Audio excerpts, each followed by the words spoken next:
and welcome to the Online Wine Tasting Club, and a very happy Father's Day to you. Well, whenever you're drinking it. If you've got your time on Father's Day to drink it, fantastic. Yeah, If you're doing it days. afterwards. Yeah. But we've got some cool stuff today, a little bit different. We're not going to go, this particular wine does this and this particular wine does this. What we've picked, we've split it into three little parts. We're going to do a little bit of France, a little bit of Italy, and a cheeky little bit of whiskey at the end. Oh, yes. So myself and Alex have just picked a style of wine from each, or whiskey, that we both really, really enjoy. Thought we'd just go backwards and forwards and explain why these wines are great, dear to our hearts, why I love them. But, you know, it says, if you've read the notes carefully, which as dads, we probably haven't, am I right? Don't tell them. Don't tell them. That, you know, these are big boy wines. Pour them quite carefully because there might be a little touch of sediment in there. And, you know, hey, make sure you get yourself, you know, charcuterie plate, bit of food, bit of cheese, bit of meat, tomahawk steak. Oh yeah, absolutely, with a bit of salt on top as well, especially more. These are big boy wines. They're kind of handmade. They're not filtered or fined like some are. So very natural, very cool wines with a little bit of age on them. So we've picked some fantastic producers, but we don't want to talk about the producers. We just want to talk about the wine. What is the thing? So we're starting off with Châteauneuf du Pape versus Bordeaux. Absolutely. So should we? Two great wines, two very famous wines. Are we going to pour them together? Yeah, pour them together. Absolutely. Oh my word! That means I've got to share my Châteauneuf du Pape with you, does it? You do, but I have to share my Bordeaux, and then this isn't just Bordeaux; it's Pike. So you know, which is clearly a very, very superior Bordeaux. So, would you say a Bordeaux superior? Bordeaux superior? Yeah, exactly. Funny these days. The dad jokes have started already. We will try to keep them to a minimum because you have a full list on the back of your back. It's mainly just to try to stop him from doing them all tasting long. Okay. You know, so for if you haven't seen these things, you just pop the little corner, fold the corner up, snip the top off, and pour yourself a nice glass of wine. Super rich stuff. Wonderful. So yeah, two big styles of French wine from probably two of the most famous regions of France. I think. Quite right. You know, yeah. When you talk about France, a big one, you know, you've got Champagne, pretty famous. Yep. But then it's really, I think, Bordeaux and the Côte d'Or, where Châteauneuf du Pape is, the ones that really have almost like the brand name gravitas. Yeah, you know, there's few wines out there that you can say a name and people go, you know, you've got people love a Châteauneuf du Pape. You know, you get things like that. I like a good Rioja, that kind of stuff. But I mean, you think about it. These days, we're so used to, I want a Pinot Noir, I want a Cabernet Sauvignon, or I want a Chardonnay. We look at the grape variety. So people tend to have in their mind grape varieties, and then just a few of these little places still, which was the historic way of doing it. But we've got arguably the two kings of blending, certainly from France. I mean, you could make a good argument for Rioja as well. But these are the kings of the blended wines. And they show what you can do with a really, really good quality blend. Absolutely, and blends are really important in the world. You know, it allows people to grow different things, show their skill. Different years you can make different blends, and you know, there's that single variety of wine. You know, single variety. You know, it's Pinot Noir from one place on it, and does it showcase exactly where it's from in the world? Absolutely, it does, and it couldn't be anything else. But this allows joy. It allows joy. It's kind of, you know, I take the thing, you know, you have one single grape. It's like cooking a steak, yeah? Mm-hmm. If you get the best steak on the world and you just grill it, it can be really good if you've got the right bits and pieces. If you have someone who's not even quite as skilled, it's not even that, but if you're able to add some salt, some pepper, some spice, some rosemary, some butter, some garlic, you've got the ability to create something different. But, you know, however, do you put this much garlic in or that much butter or this much rosemary? And it's that careful hand that can elevate a great piece of steak into something really magical, yeah? I agree. And that's where blending can be. Absolutely. And it's not just blending the grapes, it's the winemaking techniques as well that are so important with both of these wines. You're using some really expensive bits of wood and oak barrels. Now, Châteauneuf du Pape versus Bordeaux, I mean, stylistically, I would have probably said that the Châteauneuf was a little bit smoother, probably a bit more fruity, chocolatey, and the Bordeaux a little bit more austere and kind of serious about itself. Yeah, and I think these are two wonderful wines to be tasting at 40 degrees in the office today. Oh, yeah. Perfect for the weather. Perfect. So, yeah, if you look at where we are regionally, Châteauneuf du Pape, a little bit further south, so it's going to be a little bit warmer, Yep. a little bit drier, and you've got a more. And it's much further away from the Atlantic as well. It's getting into the Mediterranean sort of. Region. Exactly. So you're getting that more Mediterranean climate. Bordeaux, on the other hand, southwest France, warm but not hot by any stretch of the imagination. Getting hotter by the year, but yes. And if you look at the grapes that are in there, Châteauneuf de Pape, we're Grenache Syrah based, which like a little bit of warmth and become these rich, jammy, fruity styles of wine. When we're in Bordeaux, I was really about to say when we're in Bordeaux you have Bordeaux varietals, and I'm like, yeah, well that's kind of self-explanatory, very helpful there. But your Bordeaux varietals, Cabernet Sauvignon, Merlot, most people probably know that. And then it starts getting a bit difficult. You've probably heard of Malbec, but that's not always in the context of Bordeaux, but really important grape. And then you have Petit Verdot. Have I missed anything else? You have. Well, there's a few new ones, aren't there? Well, for starters, I'm saying for the main ones, you skip Cabernet Franc. I'd skip Cab Franc, don't absolutely. Skip Cabernet Franc. But anyway, we should be tasting.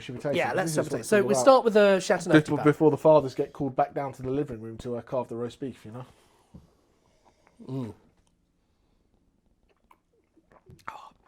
So immense complexity. Yeah, steeped in history. Ooh, goes on. New house, Châteauneuf, new house of the Pope. The Pope decided the Vatican wasn't for him back in the 1300s. Came over to Avignon, built a castle, planted some grapes. Châteauneuf de Pape. And today it's this fabulous little town. It's just sort of, it's not a big hill, but it is sort of rising up to the centre. So where we are, we're in the Rhone Valley. You've got the Northern Rhone, kind of a lot of single varietal, a lot of Syrah up there, a lot of Viognier. And then we've got the Southern Rhone, where you may well have heard of Côte du Rhône. And then in the middle of Côte du Rhône, you've got Châteauneuf de Pape. Yeah. So it's kind of, as the area gets smaller and smaller and smaller, it becomes more premium, more pricey. And Châteauneuf de Pape is really, it's a Côte du Rhône, but a particular place in the Côte du Rhône. So if you love Châteauneuf de Pape, like I do, you can drink Châteauneuf de Pape, but sometimes it is a little bit more expensive. So there is a top tip that if you find a Côte du Rhône by the same producer who makes a Châteauneuf de Pape, you're probably going to have a good time. Yeah, you know, will it be as deep and decadent and lush and spicy?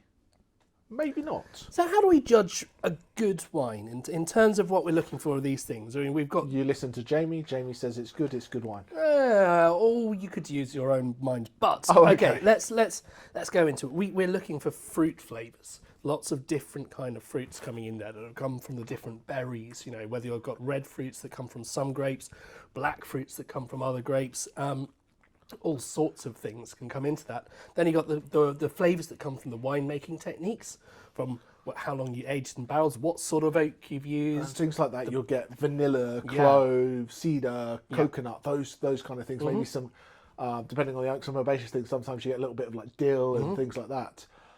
Even sort of a butteriness and creaminess. Yeah, you know, when people go, I like, you know, this, and especially, you know, we're on reds right now, but white-wise, people go, that's toasty, it's butterscotch, it tastes like buttered bread, especially in some of those big California Chardonnays, and that's from the oak barrels. Nice. And then finally you get, you know, and especially you're going to see some of these, because there's a bit of age in these, the tertiary, which is your developmental characteristics, and that's when we talk about tobacco, leather, cocoa, coffee. Yeah. And I love forest floor and things like that. Because no one just says a wine tastes like a wine. We use all these other flavours, all these other things that we know to kind of taste it. So Châteauneuf de Pape, I absolutely love it. You know, for me, it's generally quite a Christmassy wine. I think it comes out a lot of that, but does very well with kind of lamb because you've got that Grenache and Syrah blend in. So, you know, roasted lamb leg, something like that is a perfect dish with that. Mate, this Pauillac, I'm sorry, I win. I win massively on this one. The Châteauneuf is delicious. But the intensity of that sort of cassis-like fruit that comes through that, oh, that's so good. I'll have to agree that your wine is in the top two wines on the table right now. So let's talk Bordeaux. We are at the border of the sea, the Bordeaux, as it were, and rivers coming in. So we have two rivers going into one, and we have the Dordogne, and we have the Garonne, and we have the Gironde, all sort of merging up together at this sort of central point. Am I right on that? No, geography I am right on that. He was looking at me. He's just trying to put me off. Yeah. But and the Night, no, not that one. The Amber, no. The Seine, no. The Thames, no, it's not. Of course, this is an area that's swapped control between England and France and the Romans and even the sort of the Orange, the Dutch at some points. It has been fought over for good reasons because it's a fantastic port for shipping all around the world. on one side of the river, we have more clay soils, and that is really good at retaining the moisture, which is great for sort of balancing things out. It gives the vines a nice, reliable source of moisture. And then on the other side of the river, we have gravelly, sort of really kind of rocky soils, which are good for letting the water drain away. So very different kind of growing conditions that favour different vines. And you tend to find more Cabernet Sauvignon on this, the left side of the river, which is really the south side of the river as it goes. And on the north side, you're more dominant in Merlot. But I love the fact Pauillac you has south side. I've never heard someone say, "Can I get a south side Bordeaux?" south side. We should start that. So We should. So this We left should. and right bank. I want Absolutely. south side Bordeaux. I couldn't agree more. But just Paillac's always got this kind of real sort of power to it, hasn't it? You know, when you're comparing, you might say a Margaux, which is another one of the left bank ones, is all pure elegance. But here, this is a 2018 line, so we've already had 5 years of aging to really allow it to sort of complexify, to tone down Cabernet Sauvignon's slightly more tannic, grippy tendency, and that is a lovely drop. I think there's a thing, you know, with Bordeaux that I find, and there's going to be winemakers out here who want to murder me. It's quite difficult to find a mid-range Bordeaux. Yeah. It's either very, very cheap And and nothing. not, It's drinkable, but not it's bad, nothing, but just you know, drinkable. There's yeah. no personality to it, or it's really expensive, and you go, "Ow, that hurts my wallet." Yeah. You're tasting it while cringing about that you're getting a new mortgage. Kind of Can thing. I tell you a secret about this wine? So, how many? I'm going to test Jamie. Bordeaux is split into 5 different. Well, let's gloss over. Most of Bordeaux is split into 5 different tiers, and then the rest. And these were decided back in the year 1855 for sort of helping out Napoleon. And how many first growth Bordeaux producers are there? Are there now? Are there now? Yeah, 5. 5. And where do the majority of those exist? Well, in the areas of Mouton, let's. yeah. So, exactly. But there is only 5 first growth Bordeaux's in that top tier. This is made by one of them. It's not under their label, but it is made by one of the tier 1 first growth Bordeaux producers. Jamie, Châteauneuf du Pape is also made by a fantastic, well-regarded winemaker in the Châteauneuf region. See, you picked this wine, so I don't know who the producer is, and I'm trying to. well. But what can we tell? Châteauneuf, we talked about it being a Grenache-based blend. To be fair, if I guess, I've got a 20% chance, haven't I? Quite right. So Grenache-based blend, but one of the characteristics of Châteauneuf that makes it quite so complex, and I think what's interesting is you've got the way that these 18 different grapes go into it. So up to 18 different grapes they can use, and you know, not everybody uses every single grape variety, but it's defined by this broad range of grapes going into it. That I think is defined by one really strong character coming through. But the Bordeaux character. The Cabernet Sauvignon character. Oh, sorry. But, yes, chef. Yes, okay. But very different styles of wine. I think I would have probably put them in exactly the same place as like, oh, let's go for something big and rich and have a steak with it. But now you've got them side by side. It's quite interesting and different, isn't it? See, and I think the Châteauneuf du Pape with that jammier, juicier, spicier style, that is, we go back to, that's more kind of like leg of lamb, you know, something that's got... A barbecued leg of lamb, yeah, absolutely. Much, you know, something that's much kind of smokier, bigger, bolder, whereas this is much more kind of steak, like fancy steak, you know, fancy like steak, your ribeye, fillet, Yeah. that kind of, you know, this comes off the grill, at home, outside with your mate's barbecue. Quite right. This is steak restaurant wine. Yep. Yeah, does you feel that? I'm feeling that, a steakhouse wine, a steak cooked over some sort of wood smoke and everything really getting infused with those flavours. But that being just that beautiful sort of precise kind of flavour coming through. But look, let's talk about the tannins, because Bordeaux and tannins kind of go together pretty strongly. And if you drink a Bordeaux that is from one of these more top tier producers, people buy them what's called en primeur, and people go and try barrel samples and try to tell you from this sample from a barrel what it'll taste like in 20 years. Teeth. Yeah, what it's going to taste like in 20 years or 10 years or 5 years. But you can't really do. You can get a pretty good idea of the quality of what you're working with, but it's very hard. It's very hard. I'd say that's the thing. Aging is part of the story for this so much. Could I jump off at a tangent? Yeah, please. Because I like to jump off at a tangent in this kind of short Father's Day video.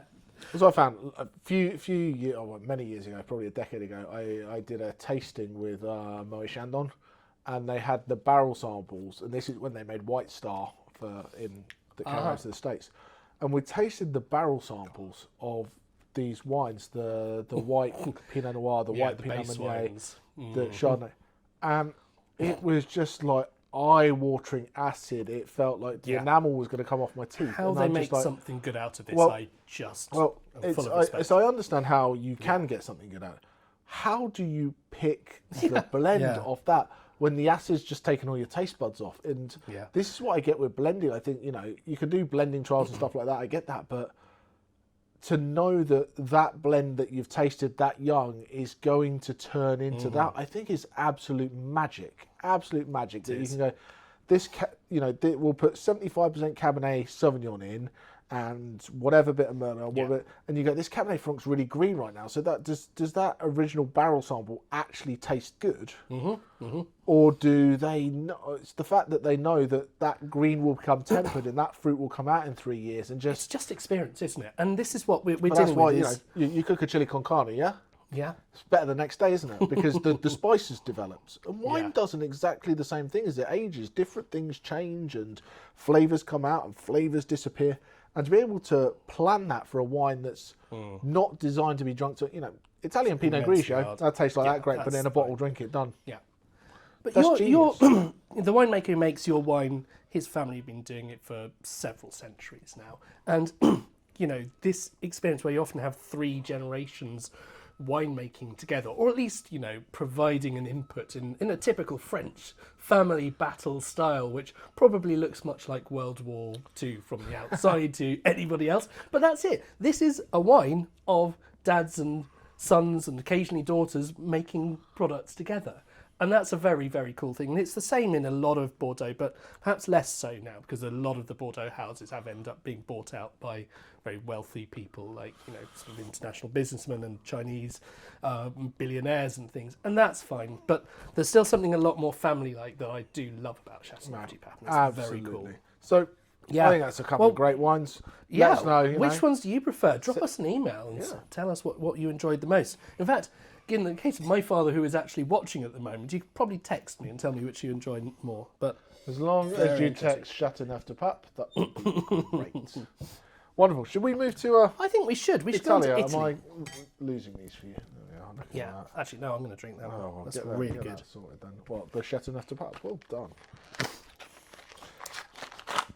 Right. So, France to Italy. That's a treat. Another couple of big badges here. Yep.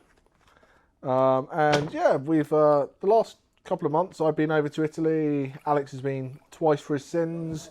We spent a little bit of time in Piedmont and went to Barolo. Alex has also been to where wine number 3 is from. So is this the point where the drone shows shots of Barolo village and some of the vineyards that we went to go and see? That's the point now, isn't it? No, it's not. No, okay. Because you're not editing anything else into this. Am I not? No, okay. We are doing this as is. Okay, because days. People would like to watch it on Father's Day 2023, yes. Look at that. Barolo, such a different colour, isn't it? And Brunello, like colour. So before we even taste anything, I just want to let everybody know, if you're ever doing a blind tasting and you get a red wine that looks like it should be really, really light. Yeah, if you look through. We're on a black tablecloth here, but look through it onto a white paper. Okay, so this is wine number 4. I've got to jump straight to the Barolo. But if you look at it and think it's light, and then you smell it, and it still smells relatively light, and then you taste it, it goes holy moly, just like that. You know you've got Nebbiolo. There's not very many grapes in the world that are that light yet that powerful. Both of these would benefit from a very good swill to oxygenate them. I've now confused which is which. Just look at the colours. Yeah. Yeah. There we go. This one's the Nebbiolo. That's the Nebbiolo. Okay, but both of these are seen as being big tannic wines. So wines that need some age. We've got a 2016 and a 2017 to try. You want to start in Tuscany? Montalcino. Let's Tuscany. We are over in Tuscany, and anyone who's Chianti. heart of Chianti, which is really the home of Sangiovese, and there is a local within a grape that's got the same name. There are lots of different variants of it that have evolved over time. The one that has evolved over around the village of Montalcino, which is, as the Mont part of it will imply to you, right up on top of a hill, and you weave your way up to the top. Terrace that overlooks possibly one of the most stunning landscapes with the tall Italian trees. It just couldn't be anywhere else. Glad you clarified that the trees in Italy were Italian trees. It is great. You go there and you just breathe in the history of this place. Old walled town, tiny little streets, and half of the people, half of the places you can go into sell an awful lot of just this one kind of wine. Well, there is a Rosso di Montalcino as well, which is a little bit more red-coloured and smooth. Yeah, and it's similar style, but it's, once again, when you get into these, and I'm not going to get into it today because it's not the day for it, it's that DOCG wine rules that let you know what can be a Brunello da Montalcino, what needs to be a Rosso da Montalcino, what is what, and Italy lives a lot of its life on that. But you were lost for words for this. Like, I have nothing else to say. So if you aren't eating anything with this, and we've just eaten, so we have our mouths all nicely smooth and coated, and I think this is a wine that just doesn't make any sense on its own. Out of context, it doesn't make any sense at all. But if you have it with some Tuscan food, let's say you have, some of that lovely fat pappardelle, the pappardelle, long, like big fat tagliatelle, with a wild boar sort of ragu that's been stewing away for 2 days to really just render the tomatoes down and soften this tough meat that's been, wild roaming meat. So it's got this immense level of character. It just can't be beaten. It really, really cannot be beaten. And the Brunello is a thick-skinned clone of Sangiovese, and it just gets blasted with all the ultraviolet light from the sunshine. It hardens it up and gives so much colour and tannin in the skins that it's something that you barely have to press. You make your wine, you crush up all the grapes, you get it all fermenting away, and when you go to sort of put it into a press to separate the skins from the wine, you don't want to push very hard because you will produce something which is completely undrinkable, and it's pretty young. It can be pretty undrinkable in the first place. But after it's had now, it's 2016, so it's been in there for a good length of time, a little bit of oxygen comes through the cork, helps it all come together and smooth out. And it's still not a smooth wine. It's a smooth Brunello. And the variety of aromas you're getting there, you've got something quite sort of floral, sort of like rose petal. Yeah, not quite as much probably as the Brunello will have. But you mean the Barolo will have? The Barolo. Why did we pick two that starts with B and end in O? Oh, I don't know. Sorry about that. But there is a bold sort of richness, chewiness, and you feel the tannins there. It's all like you have a couple of sips and you feel it just sitting on your gums, don't you? But despite the age, despite the tannin, despite all that, there's still such wonderful, elegant fruit in there, isn't there? And it's 15% alcohol. Yeah. Which I think is immense, because sometimes you get 15% alcohol, especially a New World 15% alcohol, and it's just burns. Boom. Whoa. This is really well integrated. It doesn't feel, fantastic. It's not alcoholically hot, which is nice. No, that is lovely. And just again with the Barolo, just get a little bit of air into it. And this will evolve noticeably. If you just take a bit of time to sip and try these two wines, they will change over the time that you have them out. It's that classic rose petal hit from the Nebbiolo grapes. So yeah, so where are we here? We're up. We're Piedmont. Yep. Up near the Alps and the foot of the hills, in fact. The Piedmont. You see what I did? He knows. He knows what it's all about. So Why don't we have things like that? So it made life much easier, wouldn't it? It would, yeah. Instead we call them Pratt's Bottom. Yeah, exactly. Like that. But what I love about this place is it's such an interesting landscape as far as what we drove up from Modena, and it was like flat, and then suddenly hills turned into mountains. It just got higher and higher and higher, and you're driving through, and you can just look left and right on the highway, and you see a castle up there, and you go, oh, that's there. Yep. You see a castle up there, you go, this is this world famous producer. This is this world famous producer. This is this village. This is this absolutely area. Cool. And it's like the entire place is built on who gets to sit at the top of the hill, which is phenomenal. Quite. Yeah. And you drive through it, and it was like, for me, it was like, you know, when you go to Disney World and you see all like the characters, oh, that's Mickey Mouse, oh, that's Donald Duck. I was doing that for wineries as we drove around, and there's me and Alex doing that. And we had a young Vitas who's our warehouse manager, so much more in scale of production and making sure the wine is as it should be, and less knowing all these. Yeah, he's not a geeky sommelier person. He enjoys it. He loves it. But he can tell you a lot more about vodka. Yeah, but he was very much. What is he going on about? Can he just stop shouting random Italian words? Yes, quite. Because that's kind of what it was for about 10 minutes, wasn't it? But what's great about this is, in a lot of places, you know, the southeast facing slopes are the best, or the northwest, or depending where you are in the world. Here, it's each place has a reason for what it does. Some slopes are better for Nebbiolo, some slopes are better for Barbera, some slopes are better for Dolcetto, some areas are better for Arnese. And they're growing these different things on different parts of the slope and then bringing them together to blend them. You know, different altitude here, different, you know, soil structure here. And it's really interesting how all these different things get picked and pieced together to be able to make these world-class wines. It's not just, this plot does this. And yes, there is some single vineyard places making some absolutely phenomenal wines.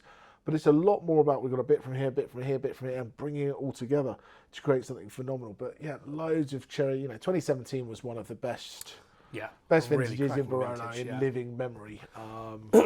Recent years, they've been suffering from a bit of lack of rainfall, and of course the temperatures going up like so many other places. Well, not only lack of rainfall. The big problem is it hadn't snowed enough in the Alps, and they rely on that. Yeah, all the rivers snow melt and that runoff, and so if it doesn't snow in the Alps, it doesn't. So when you kind of stand in there and it's warm, the Alps seem a million miles away when you look up at them. But you realise how important that snow, however far away it is for the entire ecosystem, for the entire industry. It's insane how all these different things that are changing around the world have such a knock-on effect to everything else. True. Not only can you not do great skiing, you're not going to get great wine next year. So that's a good point. Get some more snow. That's in the lovely, Alps. though. Actually, I think you might have beaten me in this round. I love the Brunello, but I think that Barolo takes the slight edge. It's not really a these wines. Yeah, I mean, how are you supposed to compare them? It's not really a win-lose, and I think sometimes you know, especially people in our position, we get a bit overexcited about trying to pick holes in world-class wine. These are both that's epic. Just phenomenal. Thank you very much. So, but once again, actually, I think I'm finding there's more complexity on the Brunello, which I wouldn't have necessarily expected. But I prefer the Barolo. But I think there's a lot going on when you go back to it, isn't there? Very cool. Very cool. Again, let us know what you felt, whether what you were eating with these wines went beautifully with one and less so with the other. Let us know if you've been to some of these places. Why not tag yourself and put a picture on social media? Get your daughter to show you how to. She'll work it out, I'm sure. Tag yourself. Yeah. Lovely wines. Really lovely wines. So, but after drinking wine, I magically decided to bring 2 glasses for 4 whiskies. So should we? We're just gonna have to swap glasses. Well, yeah, that makes sense. Should we just? I'm just gonna share, can't we? We can, because you know. Because it's alcohol, so it's going to, you know. Well, we spend enough time together, don't we? It's true. It's true. Right, so this is a work meeting strictly for work purposes. Exactly. You can check my WhatsApps.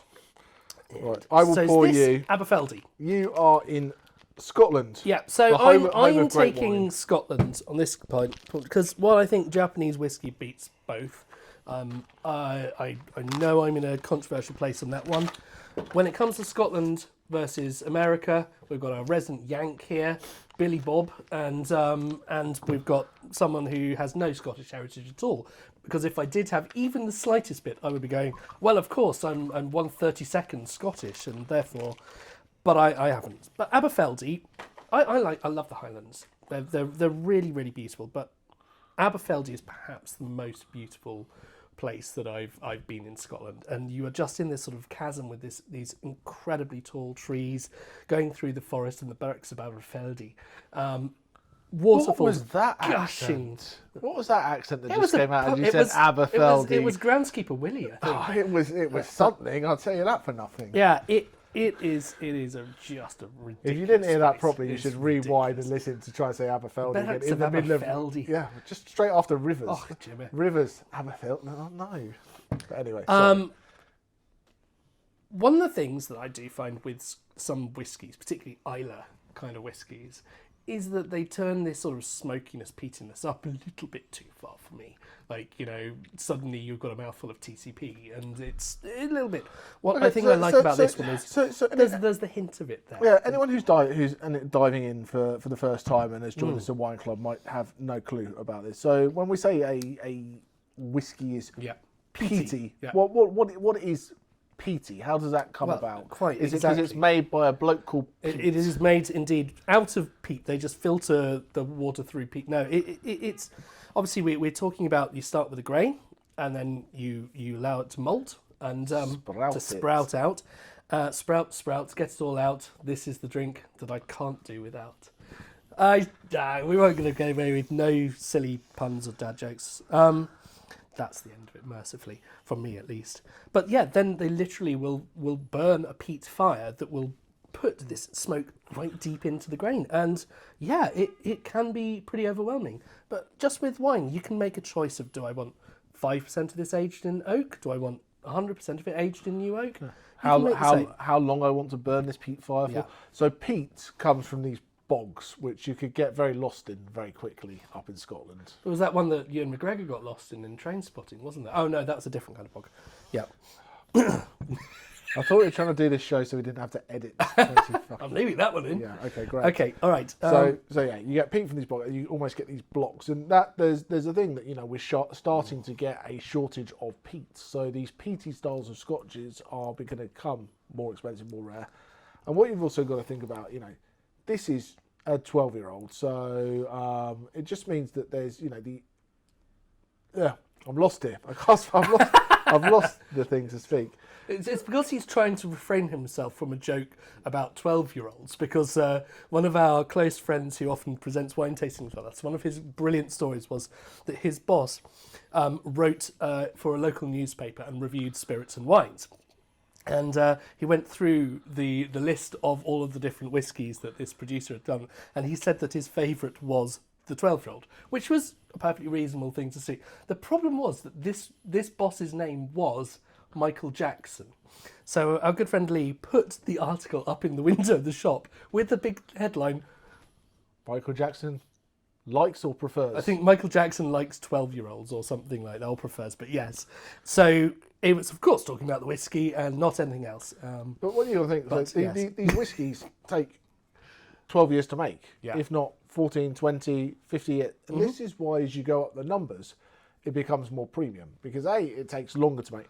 B, they've got to have stored it for that long. And C, it becomes rarer and rarer and rarer. Because if you drink all the 50-year-old whiskey on the planet right now, you can't get another one next year. It's gone. But you talk about a production lag.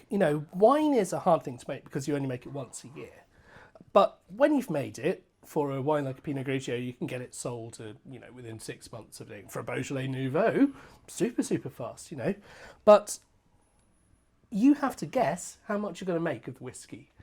And 12 years ago, the world was a very different place for whiskey consumption. And consumption has gone through the roof. It's gone absolutely mad. And so, one of the big reasons that these older whiskies have become so much rarer and more expensive is just purely they can't do it anymore. So for this, it means that it's at least 12 years that they've been aging this, and it's been in huge warehouses full of barrels, and they've got to bear in mind that over that time, a significant percentage of the whiskey it's gone to the angels. It's gone to the angels, exactly.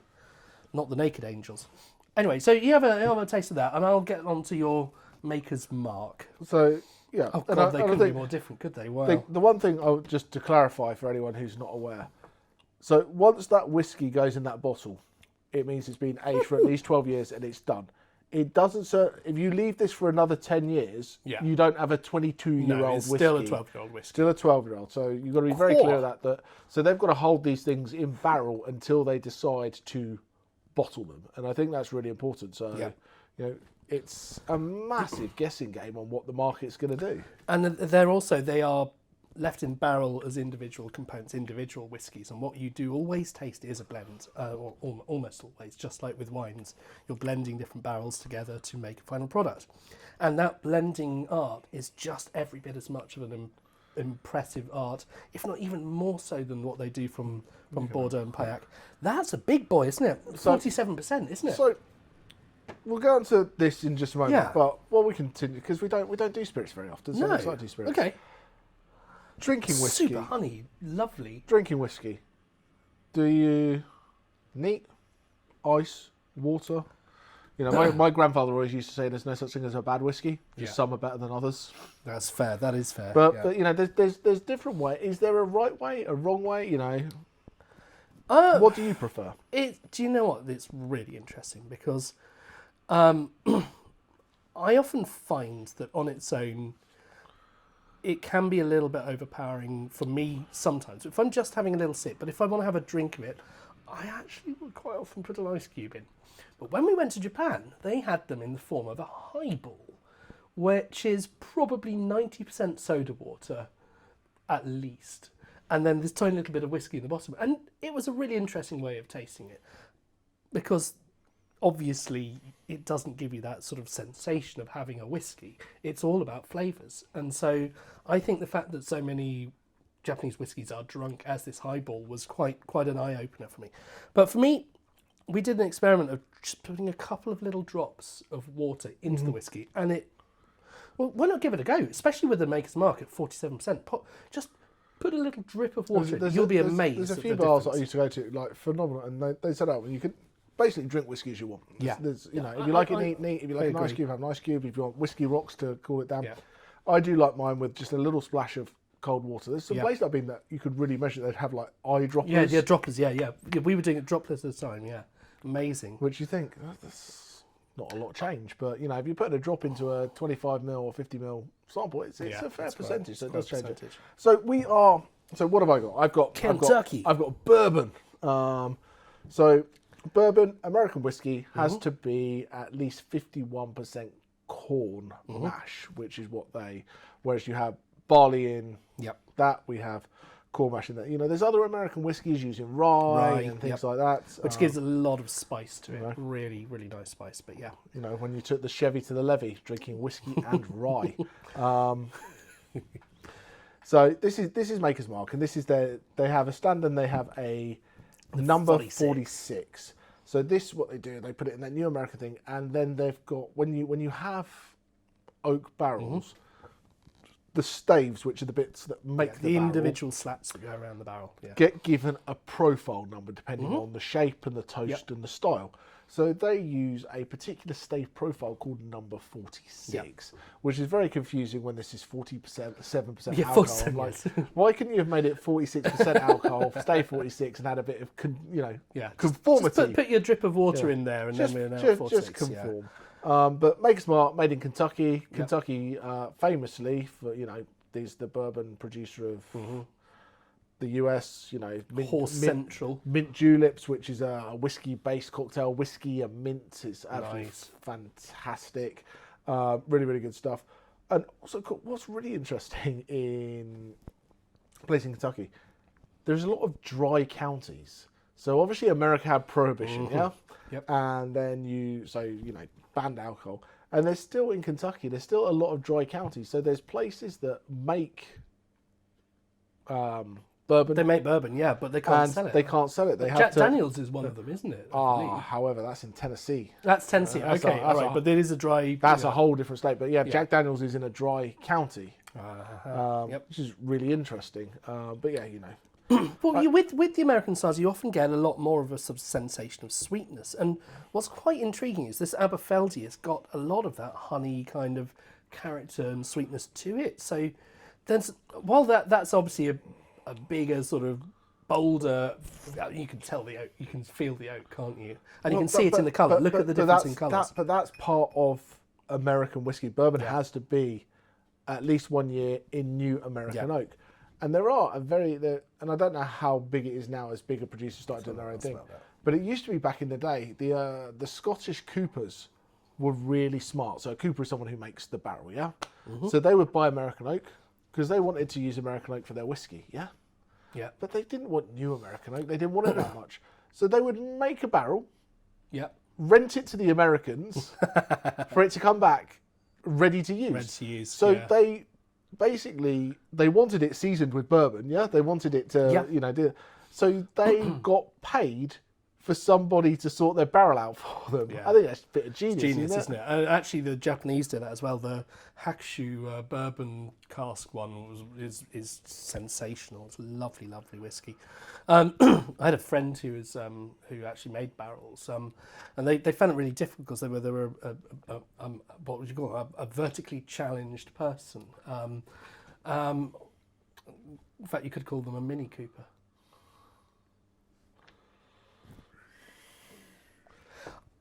Right. On that note, but which do you prefer?